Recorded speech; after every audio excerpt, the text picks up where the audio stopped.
ચાલો જરા વિચારો, તમારા હાથમાં એકદમ જૂની ધૂળ ખાતી ડાયરી આવે તો શું હશે એની અંદર? કોઈ રહસ્ય?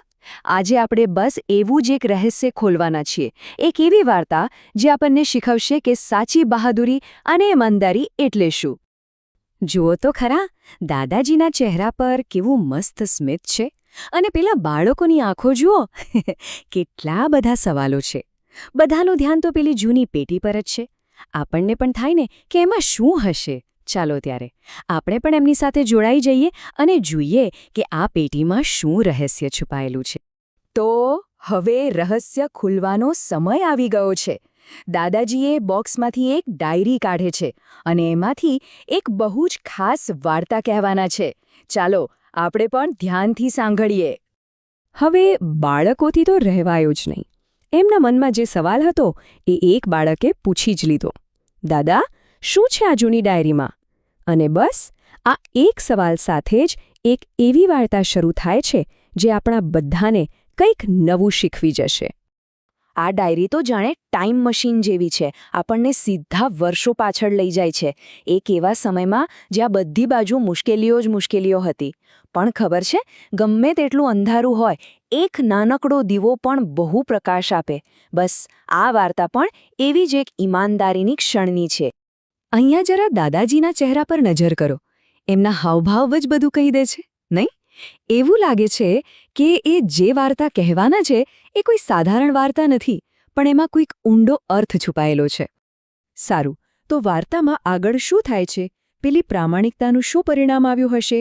શું હંમેશા સારા કામનું ફળ સારું જ મળે? ચાલો જોઈએ. વાર્તાના અંત પર જઈએ એ પહેલાં એક શબ્દ સમજી લઈએ, પુરસ્કાર. પુરસ્કાર એટલે શું? સાવ સહેલી ભાષામાં કહીએ ને તો જ્યારે કોઈ બહુ સારું કામ કરે ને ત્યારે એમને શાબાશી આપવા માટે જે ઇનામ કે સન્માન અપાય એને પુરસ્કાર કહેવાય. અને હા, વાર્તામાં એવું જ થયું જે થવું જોઈતું હતું.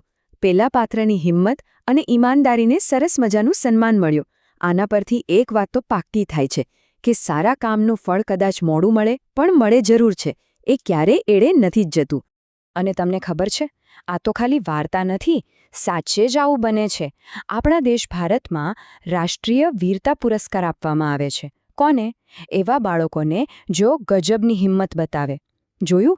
એક નાનકડી વાર્તા આપણને જીવનની કેટલી મોટી અને સાચી વાત શીખવી ગઈ. ચાલો વાર્તામાંથી થોડો બ્રેક લઈએ. હવે થોડું વિચારવાનો સમય છે.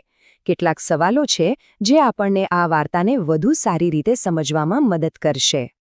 ક્યારે એવું બન્યું છે કે કોઈ વાર્તા સાંભળીને કે કોઈ ફિલ્મ જોઈને આપણા રૂવાડા ઊભા થઈ જાય, આંખોમાં પાણી આવી જાય? યાદ કરો તો, એવો કયો પ્રસંગ હતો જેણે આપણા દિલને સ્પર્શી લીધો હોય? હવે એક બીજો જરા ઊંડો સવાલ. આપણા માટે શું વધારે જરૂરી છે? કોઈ ઇનામ કે ટ્રોફી જીતવી, કે પછી લોકોના દિલમાં આપણા કામ માટે માન સન્માન મેળવવું? શું લાગે છે, શું આ બંને એક જ વસ્તુ છે? ચાલો હવે થોડી મગજની કસરત. અહીં એક શબ્દ રમત છે. તમારી આંખોને એકદમ તેજ કરીને આમાં બહાદુર શબ્દ શોધી બતાવો તો. અરે વાહ, મને તો મળી ગયો. તમને દેખાયો કે નહીં? તો વાર્તામાંથી જે શીખ્યા એને હવે સાચા જીવનમાં ઉપયોગમાં લઈએ.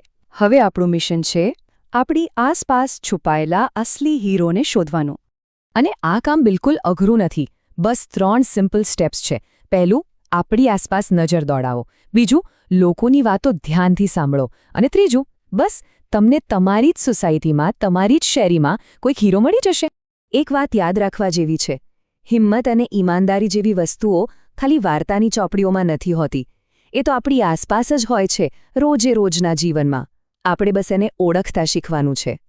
તો હવે શોધ શરૂ કરવાની જવાબદારી આપણી છે. આપણી આંખો અને આપણું દિલ બંને ખુલ્લા રાખીએ. વિચારો કે તમારી વાર્તાનો હીરો કોણ બનશે? આ સફર આજથી જ શરૂ થાય છે. શોધવાનું ચાલુ રાખજો.